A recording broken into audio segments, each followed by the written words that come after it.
Hello everyone and welcome back to another track guide.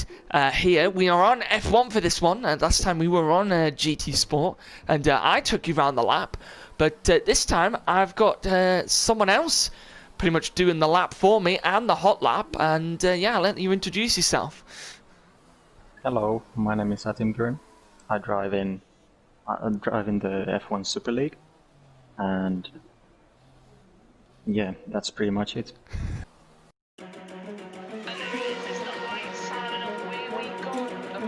Mr. Schumacher has got a brilliant start, but we got Mr. Schumacher got an awful start.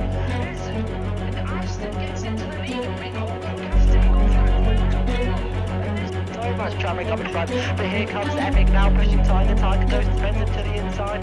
Tiger on the inside. Epic will try to go round the outside. One corner to go. On the last lap, this is going to be insane. So here comes Dutchy as well. Tiger is going to look like it's going to win, but it's a track race for second. And somehow, He's got the DRS. And here he goes then down this mini back straight, and now he's on the brake. Pepperley now he's going to be looking for DRS here. There's four drivers going at it. Dirty Larry goes around the outside. Oh, let's have a look here. Oh, it's Pepperley's going around the outside. Oh, the inside. It's on the inside line. Really high done from the Mercedes driver. Wow.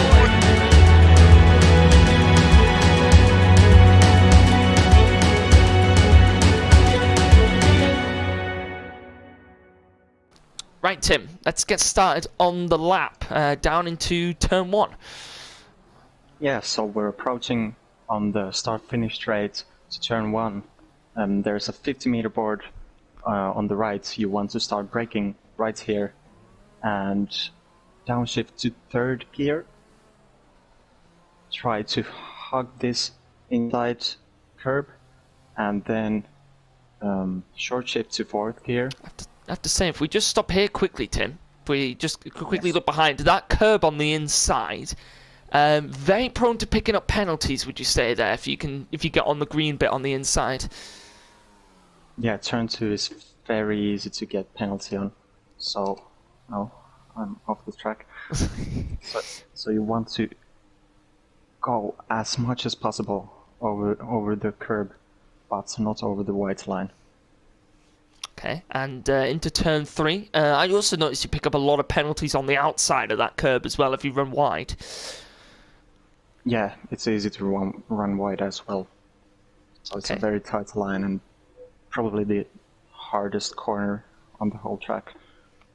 Definitely. So then turn three, long right-hander, pretty much flat out for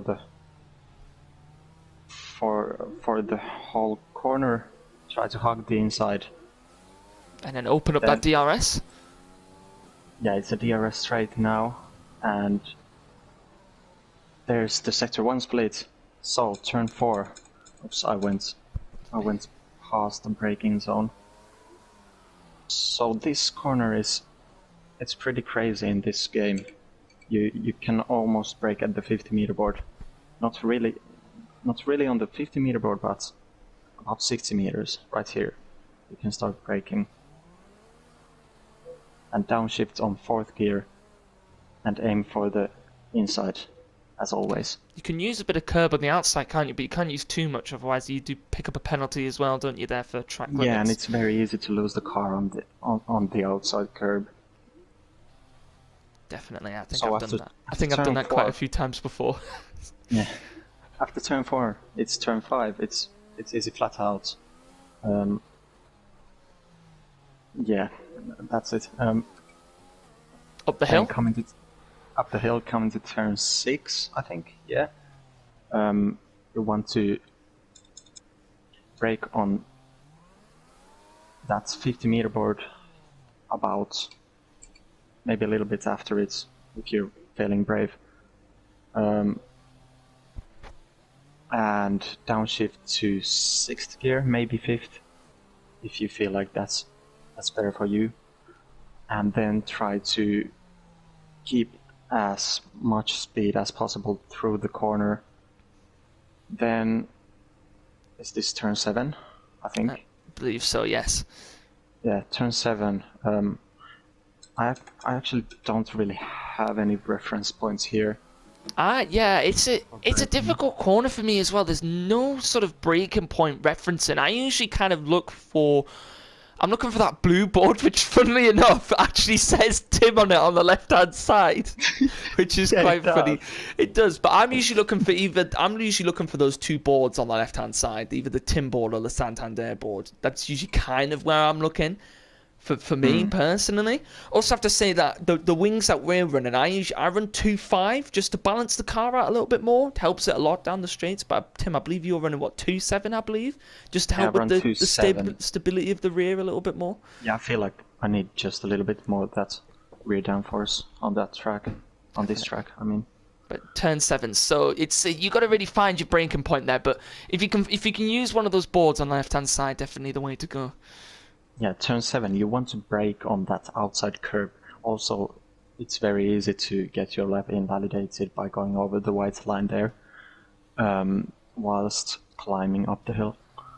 Turn 7, you want to downshift to second gear, I do. Cut as much of this inside curb as possible. Not downshift, short shift to third gear for this long left-hander, which is turn 8.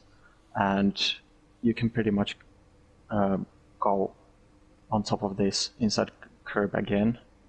It's a very long corner. You either want to stay on the third gear and just lift off, or you can downshift to second if you feel like that's better for you. And then coming out of turn 8, it's very easy to lose your rear end right here. You don't want to be getting on that grass on the right hand side. Yeah, you don't want to be too greedy on the power, so short shift on fourth gear, and you can use a little bit of this curb right here as well. Then I think it's turn 9 next. Brake about where the curb on the inside starts.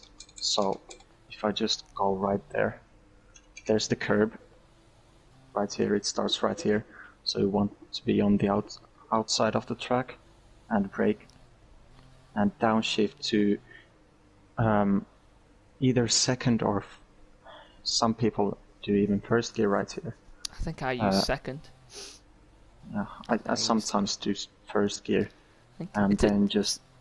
I have to say, it is a tricky corner though. I mean, when I was on Brazil in the last game, I locked up completely in the wet and went straight into the wall. But it's an easy one to lock up on, and an easy one, as I think you were just about to say, to lose a rear on the exit.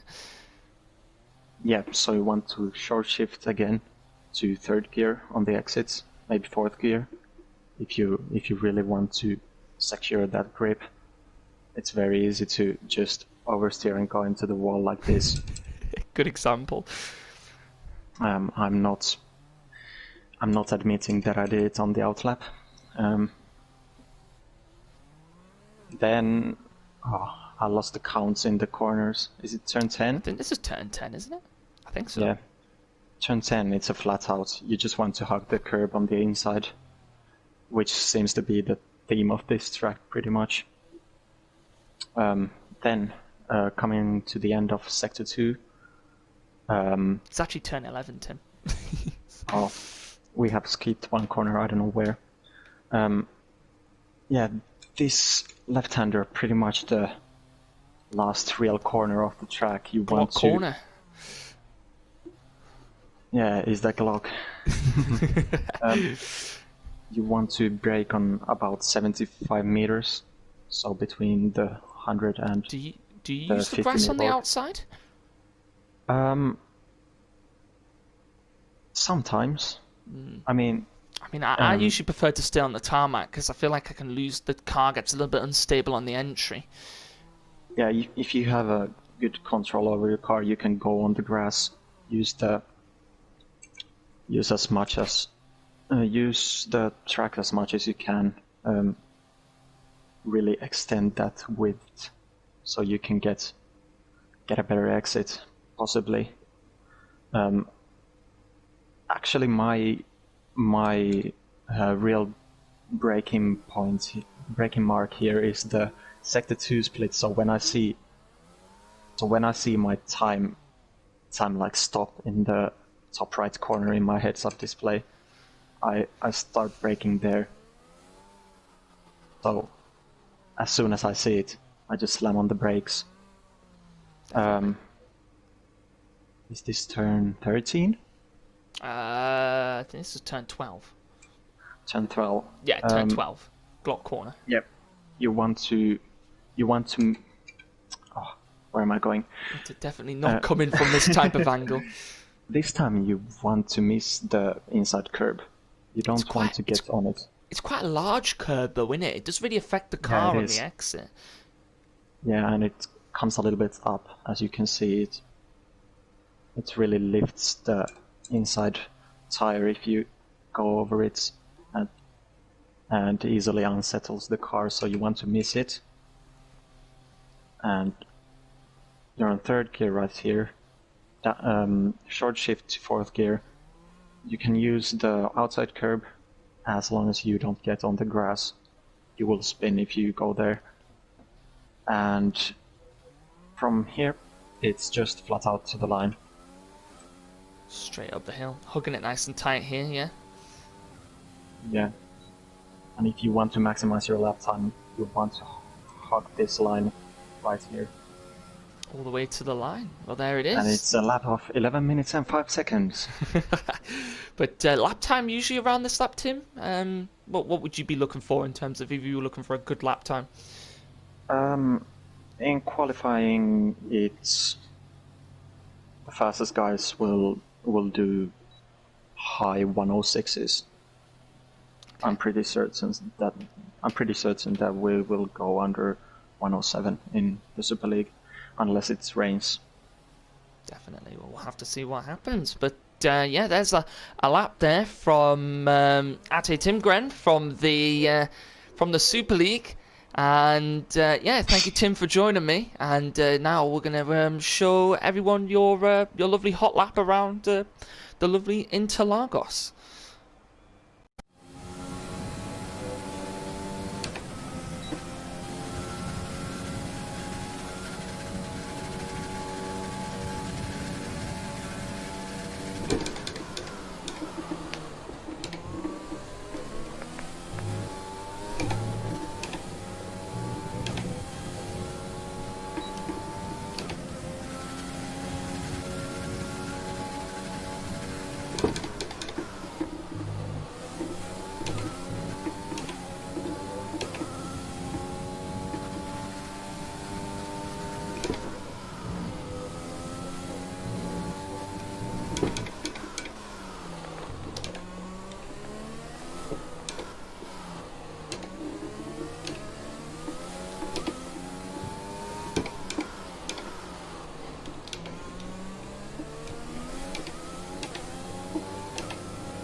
And thank you to Tim for joining me in this video. It's really appreciated for him to come over and yeah, show us the laps here around the lovely Interlagos. If you like the video, make sure you pop a like down below.